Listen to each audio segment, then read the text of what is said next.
Raheem is a lover. He's funny. He's fun-loving.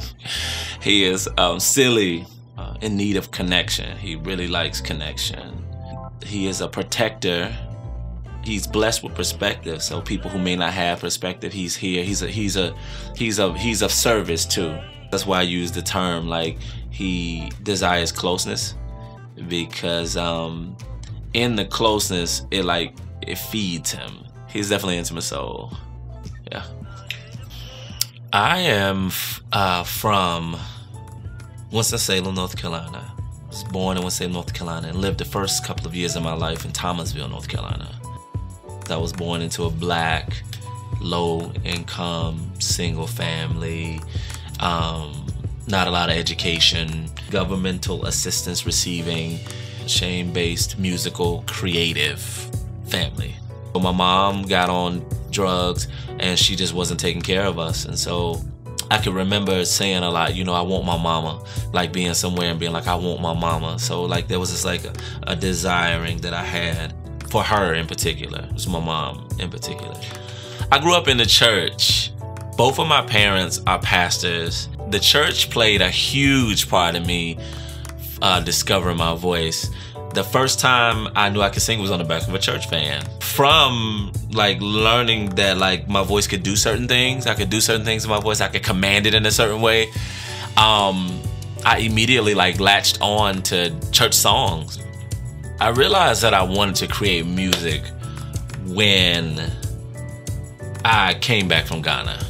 So while I was in Ghana, I was writing a lot about my experience. Then Ian helped me to bring music to it, because although I had the voice, I didn't really have the technical skills on the instruments yet.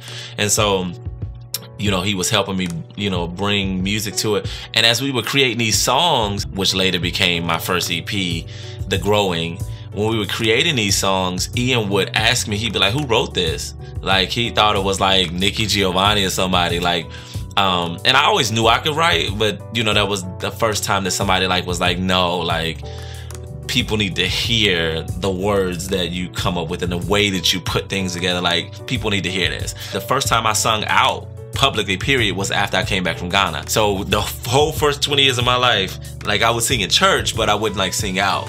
The universe was just like the living person, not the person, not the person. Oh my God, you wrote that? Oh my God, you said that? Oh my God, you know? And people just reflecting the power of my voice. And that's when I was like, oh, this thing is like powerful in a way that I just hadn't known before. So the difference in between The Growing and Sojourner was, number one, the way that they were created. A Sojourner, I was like, I'm creating an expression.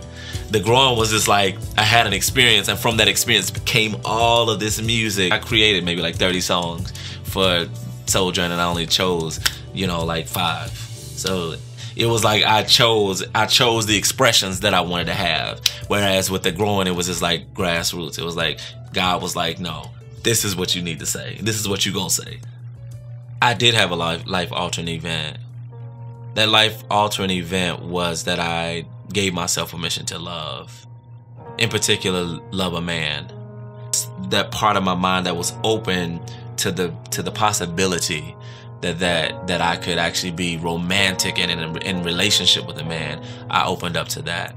And that was a huge part of why it took me so long to create another project after Sojourner, because I just had to give myself time to settle into the anxiety and the fear that comes with allowing yourself to do something that you have been shamed about and that you literally have been made to feel unsafe about. The material on Songevity is all about permission. I think that, you know, one of the songs on the album Songevity is called Permission, and I think that that's one of the biggest themes. Boxes are basically labels of human behavior. So it was like boxes was just like, I don't want to accept and or have to deal with and believe anything that keeps me from understanding and embracing that feminine energy is powerful and beautiful and wonderful. What I would offer somebody who's terrified of embracing themselves, the advice that I would offer them is to embrace the fear. Feel the fear. And in feeling the fear, you can start to actually give yourself permission to work through the fear. Because the only way out of it is through it. It's stuff in there that you're going to have to pull out in order to be filled with the love that you have for yourself. The highest form of worship is self-love.